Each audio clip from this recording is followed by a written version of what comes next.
Good morning, good afternoon, good evening. Hi, I'm Erica. Welcome back to the channel.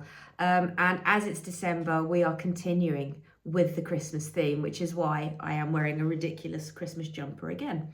So there you are. Today we're going to read an article called Tropical Christmas versus European Christmas at Sea. Two very different worlds, both involve fairy lights held up by cable ties. So without further ado, ho, ho, ho, and all that, let's get into it.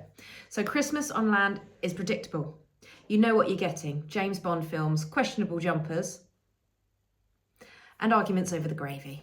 Christmas at sea, completely different beast. And depending on where the yacht is parked, you're either sweltering in the Caribbean or dodging icy winds in Europe, wondering why anyone thought alfresco lunch was a good idea. So let's break it down.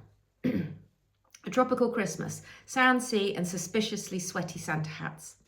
A Caribbean Christmas is basically the universe saying, here, have warmth, sun, and rum. Lots of rum.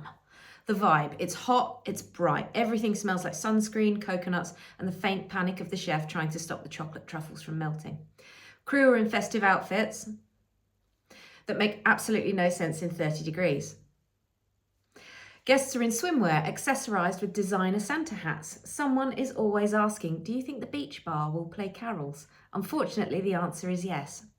The traditions: champagne breakfast on the aft deck. We've got snorkeling with turtles instead of watching the snowman. Guests insisting on actual snow. Deck crew quietly Googling how to clean foam stains off teak. Santa arriving on a jet ski, because why not? Beach barbecues where the hardest job is keeping the wind from blowing away the mince pies. Now the challenges: everything melts, everything overheats, everything needs chilling, including the crew. Also, the Caribbean is where turkeys go to disappear. A tropical Christmas menu often becomes creative poultry-based improvisation. But the sunsets, unreal. The water, like a postcard. And the mood, unbeatable. A tropical Christmas is chaotic, glamorous, and slightly ridiculous in all the best ways. So a European Mediterranean Christmas. Quiet marinas, cold breezes, and crew making their own festive fun. Now let's be honest, most owners do not flock to the Med for Christmas. The Med in December is for hardy locals, shipyard teams, and yacht crew layered up like they're preparing for a polar expedition. The vibe? Quiet, peaceful, bit chilly. Marinas lit up with Christmas lights. Cafes full of crew trying to warm up after morning washdown. Half the yachts are in refit mode, half are napping until spring. It's the calmest the Med ever gets, which is why crew secretly love it. And what actually happens? Well, crew Christmas dinners in Palma, Barcelona, Antibes, or La Spezia. A frantic 24-hour owner pop-in where everyone pretends it's summer. The captain politely declining the owner's suggestion of a little cruise in 35 knots. Shore leave spent Christmas shopping in cities instead of provisioning in remote islands. And uniforms that never fully dry because of the humidity won't quit. And the scenery? Incredible. Snowy mountains in the distance, empty bays, wintry sunrises, cities decorated to the nines. It's peaceful in a way the high season never is. But the challenges? Cold hands, icy decks, and the engineer spending 40% of their day defrosting something.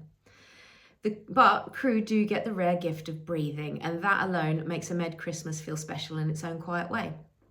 How about the Pacific Christmas? Remote, quiet, and drop-dead gorgeous. For the yachts lucky enough to be out in the Pacific, this is the spiritual retreat version of Christmas. The vibe: silence, space, turquoise water as far as the eye can see. Christmas Eve with only reef sharks for neighbours.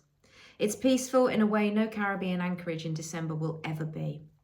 And the traditions: island picnics that feel like you're on your own private planet, starry Christmas nights that actually look photoshopped, and guests who wanted to escape everything and actually did. The challenges? Provisioning. Forget it. You either have it on board or you don't eat it. Shout out here to chefs who've made Christmas dinner out of 3 tins of something and a prayer. Connectivity also tends to evaporate, which means crew get to say the sweetest sentence in yachting: I'm sorry, there's no signal to stream that right now. Peace on earth, indeed. So which Christmas wins? Tropical Christmas is fun, flashy, and full of sunshine. European Christmas is cosy, classy, and full of mulled wine. Pacific Christmas is serene, remote, and full of wow. Each one comes with chaos. Each one comes with magic. Each one gives guests and crew something completely unforgettable. But whichever version you pick, one thing stays the same: the crew working their socks off to make it all happen while trying not to sweat, freeze, or cry into the gravy. Well, I hope you enjoyed that one, and I hope you have something nicely festive planned afterwards. Have a great day, and I'll see you for the next one. Let's keep it Christmassy, shall we?